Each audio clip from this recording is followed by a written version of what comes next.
country's health experts admit that the national vaccination rollout leaves a lot to be desired, especially in terms of the inoculation rate. Here's the rest of the story.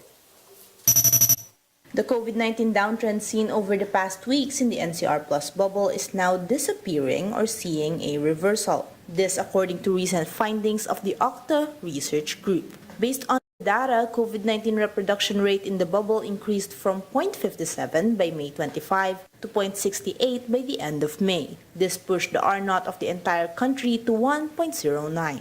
Average new cases in the country also jumped to almost 6,700, a 37% increase from the over 4,800 average recorded from May 19 to 25. OCTA says it's possible that residents from Metro Manila brought variants to other provinces.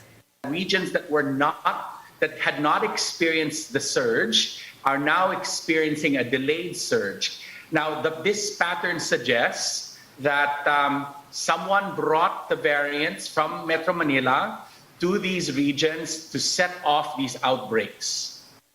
Among the areas outside Metro Manila that are currently experiencing surges are Tuguegarao, General Santos City, Batangas City, Davao City, Antipolo, and Santa Rosa, Laguna. On One News The Chiefs, OCTA's Professor Guido David warns of super spreader events that caused upticks in NCR. We are seeing an unstable trend right now, which means that we don't know, we are not certain if it's going to go up or going to go down. What we are seeing, part of the reason is that we're seeing a lot of these super spreader events happening. A lot of transmissions are actually happening in these social gatherings instead of, maybe in offices.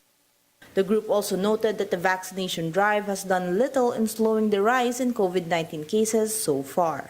We will not see a significant impact on transmission until the vaccination rate reaches about 30 to 40% in the population. So we're dealing with millions of people in the NCR alone, we're not even close to that yet. Some 5 million doses of vaccine have so far been administered in the country, but only 1.2 million have been fully vaccinated. Health experts admit vaccinations in the country remain slow, especially if we assess the number of vaccinated individuals per sector. Under the A1 group, which is composed of health workers, only over 500,000 have been fully vaccinated. Less than 300,000 have meanwhile received 2 doses among senior citizens and persons with comorbidities. Vaccinations for the A4 sector have yet to begin, and only a few have received their first shots during the symbolic vaccination on Labor Day. In the 3-month period, we should have vaccinated about 21%. So we're doing well with health workers, but not so good with seniors and persons with comorbidities. The health department says one possible reason for the delay is that around 50% of vaccinees have gotten ill during the surge, preventing them to receive their second dose. But health authorities assure that these individuals will receive their last dose once they recover. DOH says they are now awaiting guidelines for the vaccination of the A4 and A5 sectors that is set to begin this month.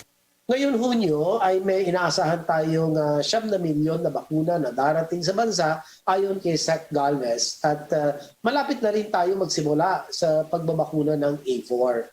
Huwag tayong mag-alala sapagkat lahat naman tayo ay makakakuha ng bakuna kapag dumami na ang supply.